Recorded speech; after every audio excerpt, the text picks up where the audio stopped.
नमस्कार दोस्तों, आप सुन रहे हैं रेडियो न्यूज़। देश और दुनिया की ताज़ा तरीन खबरें तेज़ रफ्तार में बिना रुके। आज की बड़ी हलचल। संसद में कैसे अखिलेश यादव और अमित शाह के बीच हो गई जबरदस्त नोकझोंक। अमित शाह को बीच में टोककर अखिलेश यादव ने खड़े होकर प्रधानमंत्री को कैसे बहस में घसीट लिया।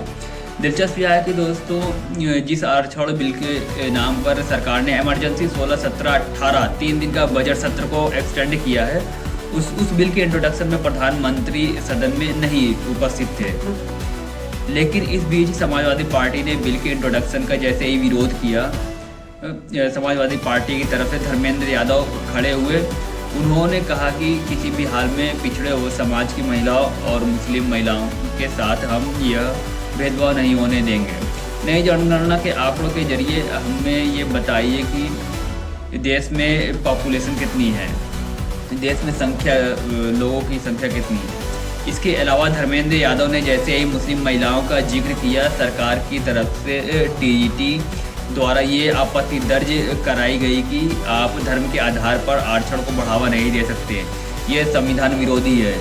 इसके बाद अमित शाह और अखिलेश यादव के बीच में ज़बरदस्त नोकझोंक हो गई।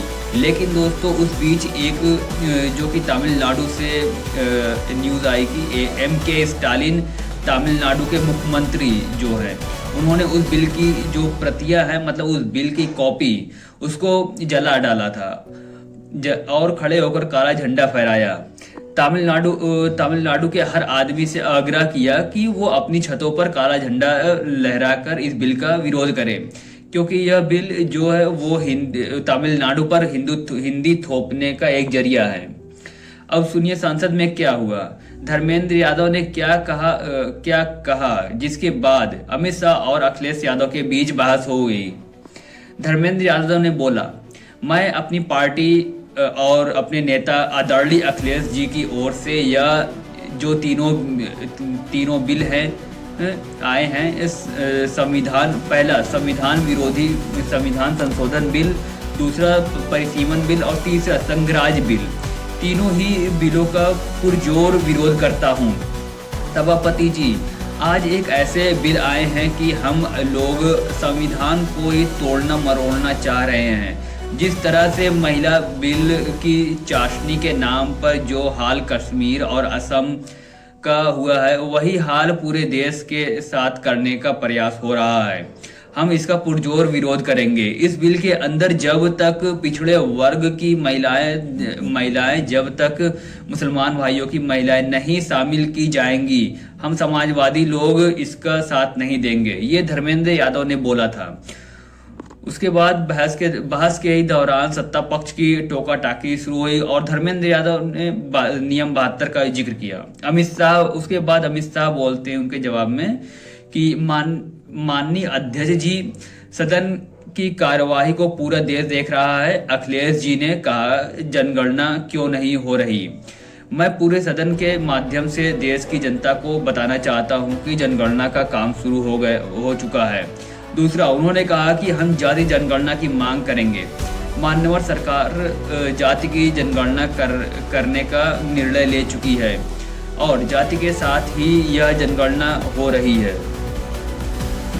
धर्मेंद्र यादव जी कह रहे हैं, धर्मेंद्र यादव जी का नाम लेते हुए बोलते हैं कि धर्मेंद्र यादव जी कह रहे हैं कि पिछड़े वर्गों का कॉलम नहीं है। उनको मालूम पड़ना चाहिए कि अभी घरों की गिनती हो रही है और घरों की कोई जाति नहीं होती। मान्यवर, जब व्यक्तियों की जनगणना होगी तब उसमें जाति का कॉलम रखा जाएगा। यह मेरा विभाग है। मैं आश्वस्त कराना चाहता हूं कि यह जनगणना जाति जनगणना के साथ ही होने वाली है। तीसरी बात, नियम 72 का उपयोग कर धर्मेंद्र यादव जी ने एकदम गैर संवैधानिक बात करी। मुस्लिम महिलाओं को आरक्षण की मान्यवर, हमारा संविधान धर्म के आधार पर आरक्षण की कतई मंजूरी नहीं दे रहा।